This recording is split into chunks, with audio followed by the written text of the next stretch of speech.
Want to watch football without the restrictions of blackouts or cable? Check out expressvpn.com to help you get access to all the live games. Sign up today using the link in the description to get 3 free months. Yoda brothers, it's the director. Chargers fans, this is going to be a long video. This is going to be a big one, dude. Some people don't like the longer videos. Some people do. I'm forewarning you right now. This is going to be a big video because we're going to talk about how the Chargers can potentially buy an elite defense in 2022. Dare I say a Super Bowl caliber defense in 2022, because this offseason is about to get crazy, man. The Rams just proved that a team can go out there and reach contention with huge signings, basically buying a defense, buying offensive weapons. They went out there, made some big splashes, and you know what? They just won a Super Bowl. And one would argue that they've been in contention for the past, 5 years because of these bold strategies probably implemented by Sean McVay. Now, I don't want to go out throwing away first rounders and stuff like that, but the Chargers, in my opinion, do not have to, okay? As much as Tom Telesco might deny it, the Chargers are in a very unique cap situation this season with $60 million. I think we're obligated to make some moves, okay? And it doesn't stop there at $60 million either. The Chargers could and should and probably will free up more money before March 16th when free agency officially opens. The question is, how much? And that's going to be a big part of this video today. So in today's video, we are going to be trying to buy an elite defense in 2022 to help the Chargers make the Super Bowl, as well as explain, really get down into the numbers at how this could be accomplished. It can be complicated on the surface, but I think with the way that we're going to explain it, it should be easy to understand. So before we do get started, man, question in the comments, if the Chargers do decide to go all in this unique Super Bowl window, Tom Telesco, do not deny it, would you be opposed to us maybe trading our first round pick for a player like Marshawn Lattimore or Nick Bosa? I just told you guys I'm not about trading away first round picks, but at the same time, kind of been working out for the Rams the past couple of seasons, so you guys let me know your opinions on that. Well, before we do kick off, guys, hit us up with a like and sub if you do enjoy this Chargers content. Small amount of time you guys take to hit the like, sub, bell notification helps me out a lot. Let's get into this one. Lights, camera, action.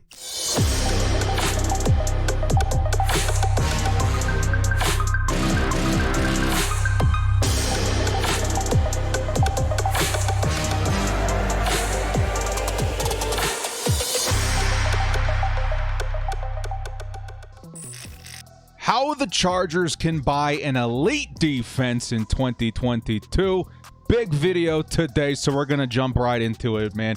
Let's go. I've separated these in terms of topics, okay, to try and help us grasp the complicated environment that is the NFL cap, NFL contract structuring, et cetera, et cetera. It really is more complicated than it needs to be, but I think we've been able to simplify it a little bit. Starting off with the cap is a myth, okay? So the first thing we need to briefly discuss is the NFL cap. Around 200, a bit above $200 million this season. Some would say that the cap is a myth because of how malleable players' contracts are, okay? To keep it simple, contracts work in two ways: guaranteed money and salary, okay? Not every penny, not every dollar promised in a contract is going to be paid out to that player, man. A lot of it actually is void if they are cut, if they don't live up to incentives, etc., etc.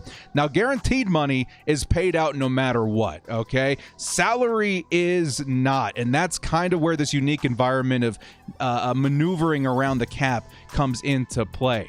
You can move the amount of money that is guaranteed versus non-guaranteed over the course of a contract. We're going to go over that here in just a minute. Hence why teams like the Kansas City Chiefs, right? Patrick Mahomes' $500 million contract seems so big, yet the Chiefs can still afford big moves, okay? So in short, just know the reason these crazy rosters exist, like the Chiefs and the Rams, is because of clever cap maneuvering, and that's what we're going to try and accomplish today as well. Next up, where do we stand as a team? Where do the Chargers stand? How much money do the Chargers have right now? Well, over the cap has us estimated around $56.3 million. A lot of money going into an offseason for a team as talented as the Chargers. We're going to use those metrics for over the cap in today's video, and we're going to try and build on that number and predict how much money we'll actually have in 2022 to spend in free agency. However, I also want to point out that the Chargers will boast impressive cap totals going forward, okay? Not just for 2022, but years to come. And here's with $103 million in 2023, $170 million in 2024. The Chargers, man, we're going to be heavy hitters for a few seasons in free agency. And honestly, this season, I think, actually lines up very well with the Chargers as far as our needs versus what's available in free agency. That's why the Chargers have to make some splashes. We do have some big contracts coming up. Derwin, maybe Herbert, Mike Williams, then maybe Slater and Asante Samuel Jr., but not as many other huge contracts as other teams, okay? And this leaves us space to add more impactful players in this window that we're looking at right now, okay? So let's just get jumping right into it, man. What are some things that we can do to start adding to that $56 million total so that we can go out there and sign some big names, man? I'm talking superstar names that would elevate this defense, not just on paper, but in terms of intimidation to Super Bowl caliber. So first off, making the cut. We've talked a little bit about Chargers roster cuts beforehand. We're going to kind of briefly go over it again right here, okay? So the first step the Bolts should take in effort to build on their $56 million cap for 2022 is cuts, okay? And there's a few players on my radar, but I'll only list the most likely for this season, okay? I'm going to try and keep it as real as possible as far as finding more money this season, okay? First off, we got Brian Bulaga. We've talked a lot about him. We've talked extensively on Bulaga this season. His injury, I mean, in short, his injury history makes him an easy cut candidate. He hasn't played a lot of games for the Chargers. By cutting him, the Chargers save $10.75 million, okay? Bulaga in, out, we're done. We have to keep this thing moving. Joshua Kelly, another guy on my cut radar. He's likely fumbled away his roster spot, short and simple, okay? The Chargers, looks like they've been looking for a solid running back too this last season. By cutting him, the Chargers save $700,000. A lot of these other guys may be a little bit smaller in terms of cap saving. Next up, we got Gabe Neighbors, who's a really good friend of Justin Herbert, but I don't think that's going to be enough to keep him on the team, man. He was grossly underutilized in 2022. I just don't think the Chargers need him at this point. We'd save $900,000 with that cut. And then Tavon Campbell. In my opinion, this one might shock some people because they're like, oh, we need depth. We certainly do. But the Chargers, I think, still need a big upgrade at their cornerback depth. And I don't think Tavon Campbell is the answer. I think Campbell should be moved. This would save the Chargers $1 million in cap, okay? So we're likely going to see a slew of other smaller names that we didn't mention in this video. But off the top of my head, these are the guys and the first and foremost likely names to go, okay? The new cap total, as of these cuts, mind you, it started at 56 million bucks. After cutting these guys, the new cap total would be around $69.65 million, just short of 70 million bucks. Again, that's a lot of money to work with, and I would fully expect the Chargers to start announcing some of these cuts here very, very soon. I would say here in the next couple of weeks, okay? This total is more than enough for the Chargers to bring in quality names, but I don't think the Chargers are going to stop there, okay? And this is where things get interesting. Some would say this is where things get maybe a little bit more complicated, but we're going to explain it in a way where I think it's understandable. The art of restructuring.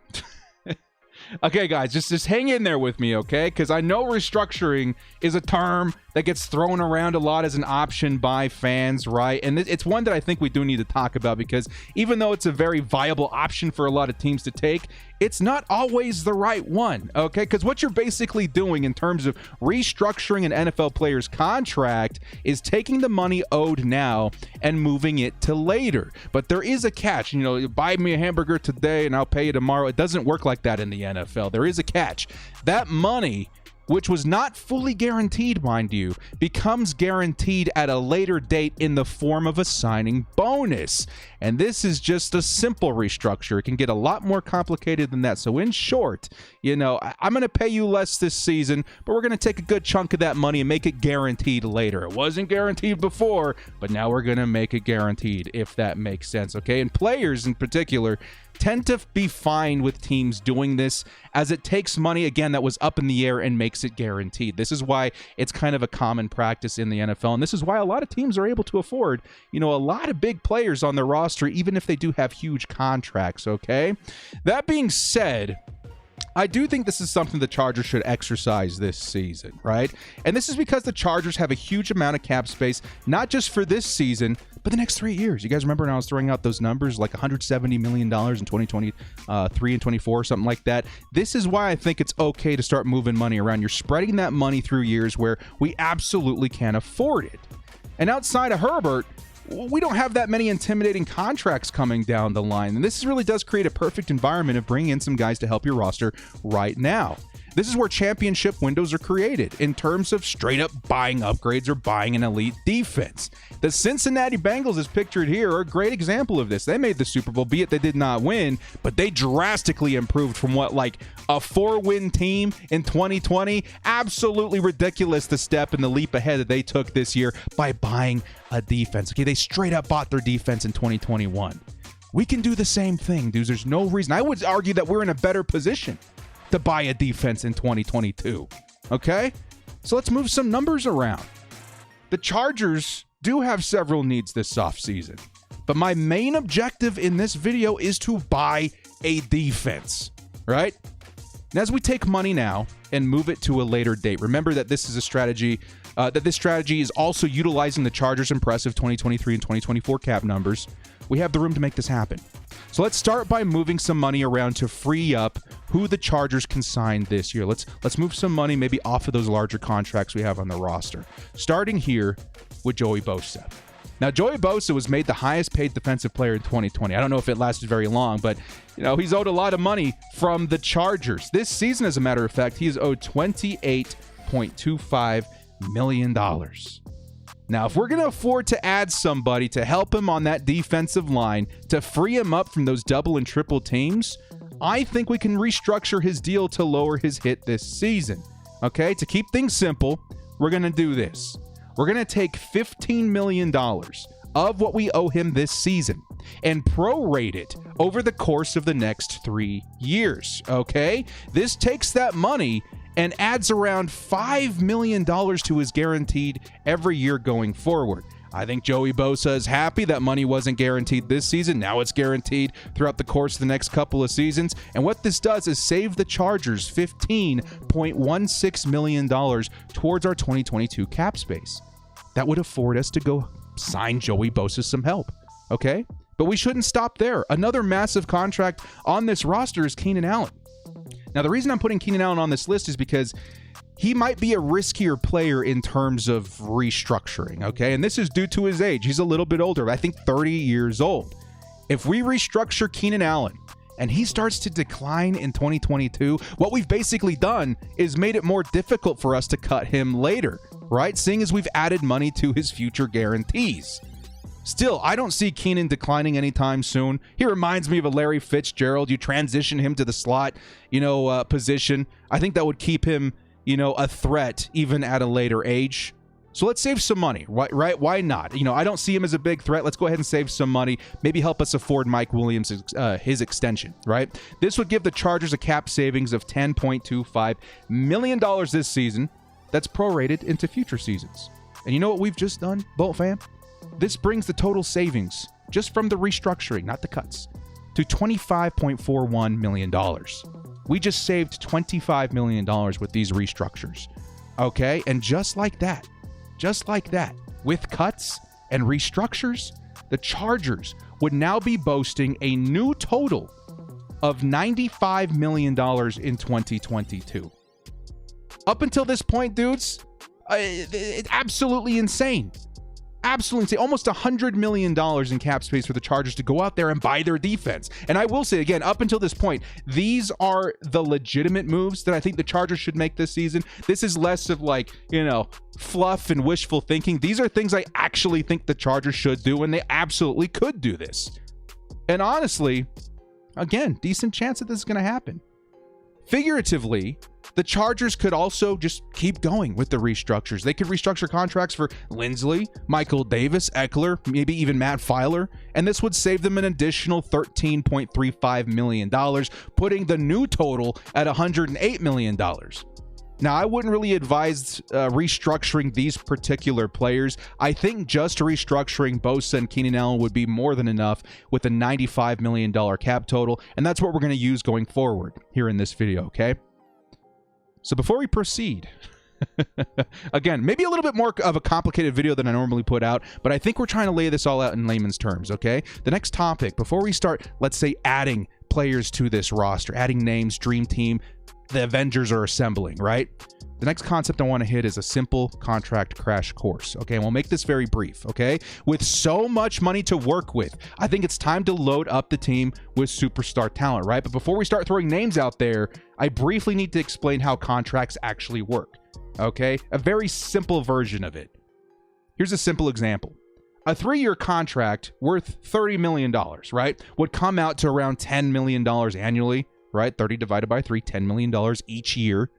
However, in a standard contract, the Chargers would likely not pay that $10 million all in the first year, if that makes sense. What teams like to do is backload contracts, which means that we would likely pay around, let's say, half of the $10 million in the first year, putting it about $5 million bucks, and they would add a little bit more every year for the length and life of their contract, let's say over the next 2 seasons, right? This is because not all of that $30 million is guaranteed upon signing for the player. If the player turns out to be a bust, we, the Chargers, would have the power to cut them next season without taking on the maximum dead cap, if that makes sense, okay? I hope I'm making sense here for everybody. This is a very simple version, right? Just know that these contracts in 2022, they will hit for around half the value in their first year. Let's just kind of keep it simple there, okay? So let's say a $30 million contract, $10 million a year. The very first season, we would probably pay around $5 million bucks, okay? And that's just how contracts work in the NFL. So let's get into it, man. The meat, potatoes, and gravy of this video. Buying a championship defense. We're going to start with the $95 million as our starting point, right? That we assembled with restructures and with cuts. A huge, massive number. One that I have never seen as a Chargers fan. Let's get started, right? Now, this won't be as extensive, right? But it should give a good idea of the kind of defense that we could buy in 2022. Okay, I might do another video as like assembling my dream team in a future video, but here's what I got on the surface. Okay, you guys are looking at Von Miller right here, right? I'll give a brief explanation of every player because I think I've talked plenty even about a lot of these guys that I want to sign. Von, he's still got the juice, right? He helped the Rams win a Super Bowl just a few days ago. He's also a stout run defender, which the Chargers need to desperately improve in. I think Von Miller, in my opinion, is the perfect fit for the Chargers to sign this season, even though he's a little bit older. Now, with this first example, I'm going to tell you, Von Miller's going to cost, $34 million over 2 years, an average of $17 million bucks a season. All right? But going forward, as I list more players, I will only list what I think their 2022 cap hit will be, because remember, backloading contracts, that little thing that we went over just a second ago, this is the number I expect to see, let's say, for a Von Miller, if we backload his contract. Even though he's going to be making $17 million annually, I think his 2022 cap hit would be around $10 million. Okay, if that makes sense. We've backloaded the contract. $34 million, we're going to pay $10 million of that up front. All right? Next up, and we're going to just be doing the cap hit going forward. Next up, we got a Kem Hicks. Again, we talked a lot about this guy. A beast at defending the run who also adds pass rushing skills from the interior. He's a perfect fit. Being that he's had time with Brandon Staley, he would be a cap hit of about $5 million bucks, right? Not too bad.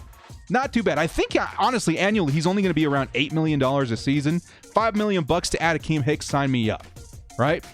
Next up, we got Sebastian Joseph Day. We've talked a lot about Joseph Day. A massive 6'4", 300-pound nose tackle. Absolutely proven to be a solid run defender in Staley's system. You go sign this guy. He would likely carry a cap hit of around $4.5 million. Next up, we got Kassir White. Of course I want Kassir White back, dudes. I keep hearing that we might not actually bring him back to the team, which I think is ludicrous, because White broke out with the Chargers last year, right? The former safety has proven to be one of the better coverage linebackers in the NFL. He thrives in the system. He would be a cap hit of about $4 million bucks in 2022. Next up, Tavon Campbell. This one's a bit surprising even to me, but when I was looking at really bolstering this defense with $95 million bucks, I had to add Davon Campbell. He's a dominant presence at inside linebacker, man. You match him up with Kassir White, it's as good as it gets in coverage from the interior, from the middle linebacker position. And then you got guys like Drew Tranquill and Kenneth Murray playing behind him. Solid depth at middle linebacker too. I like Davon Campbell. 6'4", fast, great in coverage. He was a beast for the Packers. He would carry a cap hit of about $5 million. Okay? Next up, J.C. Jackson. Big name. Possibly the best cornerback in free agency this year. You know what? Without a doubt, the best cornerback in free agency this year. He could play inside. He could play outside in the slot or outside. He'd almost guarantee a big boost for the Chargers in our turnover ratio. This guy generates picks like there's no tomorrow, like the world's ending if he doesn't get a pick every single game. He would be a huge signing and a massive upgrade for the Chargers. He would carry a cap hit in 2022 of about $10.5 million. Big signing. Next up, Justin Jones. Justin Jones could end up being the Lone Ranger, the Lone Charger, to remain on this line from last season. He's stout versus the run, and he must stay on the squad if it's my call, right? At worst, he should rotate in on early downs. Justin Jones, great versus the run. He would probably only cost, what, like $3-4 million? I'm going to say $3 million an example for this video in 2022. Not a bad deal. Not a bad deal. Next up, DJ Reed. Man, dude, I feel like nobody's talking about this dude. I feel like Brandon Staley would turn him into a superstar. He's an undersized but heavy-hitting zone corner. His improvement over the last 3 seasons has been staggering. He's been so good and getting better every single year. Again, he reminds me of Darius Williams in his time with Brandon Staley specifically. I think Brandon Staley could turn him into the next big Darius Williams on the team. I don't think we have to even go get Darius Williams. I think we grab DJ Reed. He could eventually replace Mike Davis at cornerback too. And what this does, again, kind of bumps everybody down a little bit and adds quality depth. He would likely be a cap hit of about $6 million. Next up, Jaren Kearse. Safety, if you guys didn't know. He would add a massive 1-2 punch with him and Derwin James, right? That would keep that box nice and versatile. Great depth to position as well. This allows you to play Derwin, in the box while keeping Kearse up top and vice versa. I love this signing. Very cheap too. Cap hit of $3 million. You know what? I could go on, especially when it comes to depth, but we're going to stop it right there, okay? This would leave the total, as far as how much it would cost to sign all these guys. Dream scenario, sign all these guys. It would cost about $51 million as far as our cap hit in 2022. Okay? You know how much that leaves us? $44 million remaining. That is still a crap ton of money, and this defense would look out of this world. Right?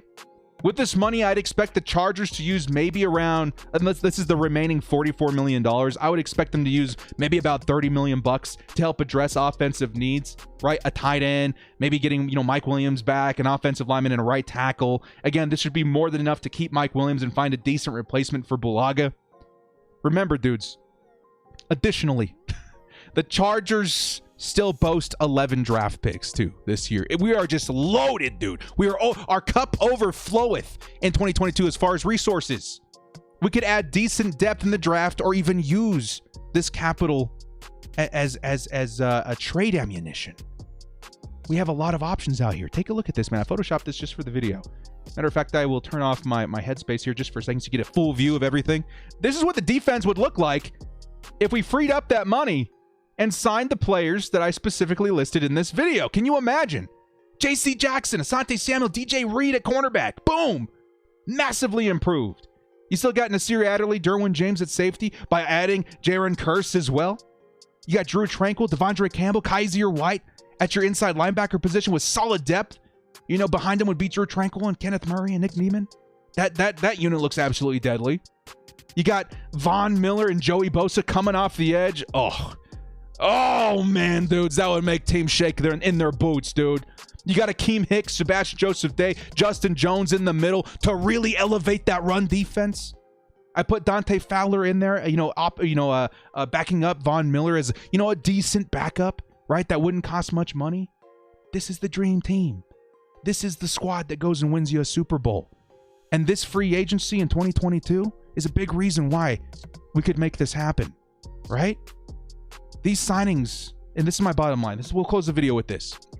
These signings, again, are the best case dream scenario, right? But its purpose, this video's purpose, is to display the power that the Chargers possess in 2022. These signings would, without a doubt in my mind, produce a top 5 defense.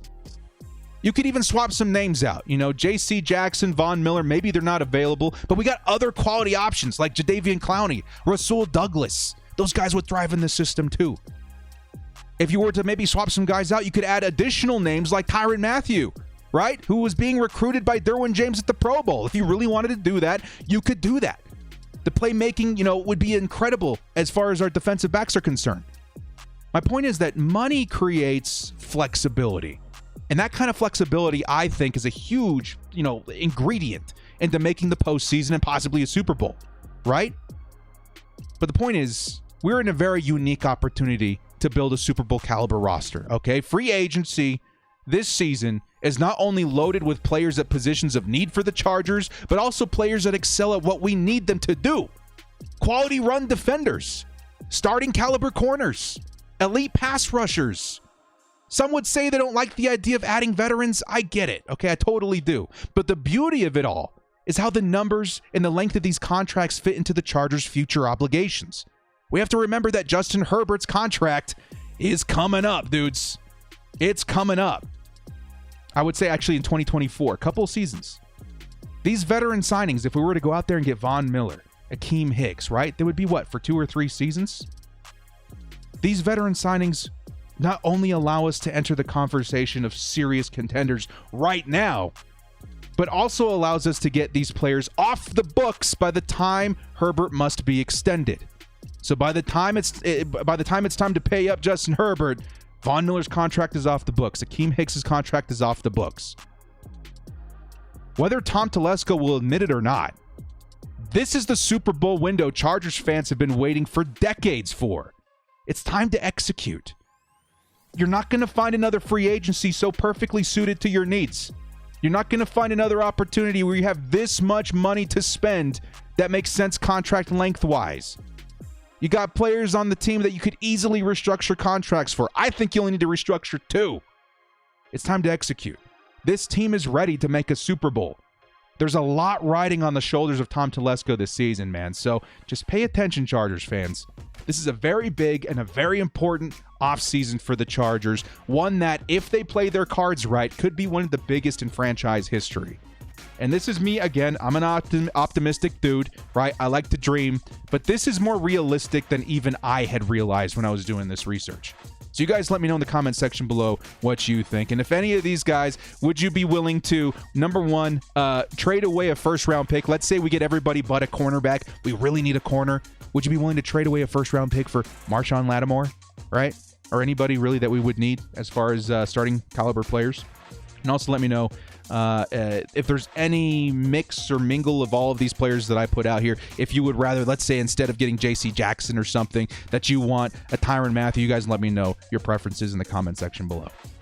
Well, guys, I know, another long video. I get it, but I hope everybody had fun along the way. I hope I was able to explain how contracts work, at least on the surface, and restructuring and that kind of stuff work. I know it's a very complicated environment of numbers and money, but as far as I understand it, this is a very simple way of explaining it, and it really just proves that the Chargers have more flexibility than we all think. And honestly, they need to grow some balls, man. It's time to make some big signings and make a Super Bowl. Well, guys, thank you so much for joining me. This has been The Director. Hit us up with a like and sub on your way out if you did enjoy this content. We'll see you next time, and as always, bolt up and stay frosty. It's time to grow some balls.